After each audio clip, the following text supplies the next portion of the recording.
সামনে রমজান,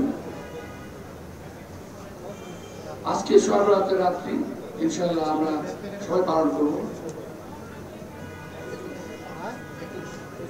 রমজানকে সামনে রেখে আজকে জিনিসপত্রের দাম বাড়ছে এবং বাড়ার প্রস্তুতি চলছে। সিন্ডিকেট তাদের কাজ করেই যাচ্ছে, সিন্ডিকেট তাদের কাজ বন্ধ করে নাই। সরকারের পরিবর্তন হয়েছে কিন্তু সিন্ডিকেটের কোনো পরিবর্তন হয় নাই। সিন্ডিকেটের কাজ করে যাচ্ছে এবং এই সরকারকে একটি বিব্রত অবস্থায় ফেলে দিতে চেষ্টা করছে।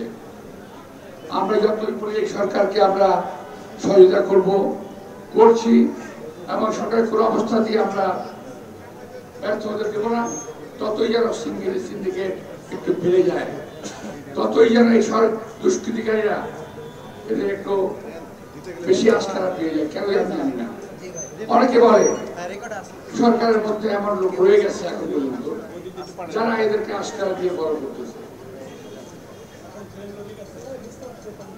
প্রিয় ভাইরা,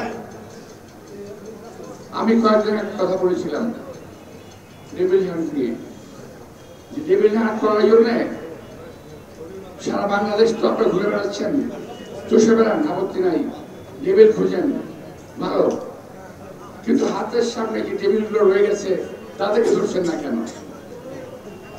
যেই টেবিলরা পরিষ্কার ভাষায় আজকে যারা সিন্ডিকেট করেছে তারা 3 তারিখে আগস্ট মাসের 3 তারিখে তৎকালীন খুনি প্রধানমন্ত্রী শেখ হাসিনাকে যারা বলেছিল আপনাকে ছাড়া বাংলাদেশ চলবে না, আপনাকে আমরা চাই, কবিতার ভাষায় বলেছিল জীবনেও চাই, মরণেও চাই, অনেক অসম্ভবের সঙ্গে আপনাকে চাই, সেই টেবিলটা তো হাতের কাছে আছে, কেন ধরছেন না?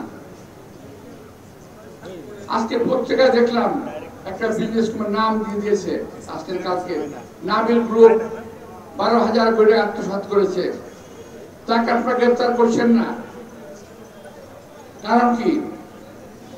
কোন একটা রাজনৈতিক দলের সঙ্গে খুব ভালো সম্পর্ক আছে, সুতরাং তাকে ধরা যাবে না, তাই না?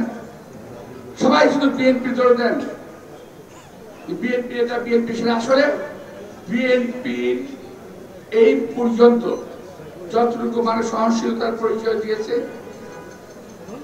বিএনপির ছেলেরা যতটুকু ভালো রাখার চেষ্টা করেছে, সেদিকে আপনাকে নজর দিচ্ছেন না, শুধু একটা ভাঙা ডলে দিচ্ছেন বিএনপি চাঁদাবাজি করে।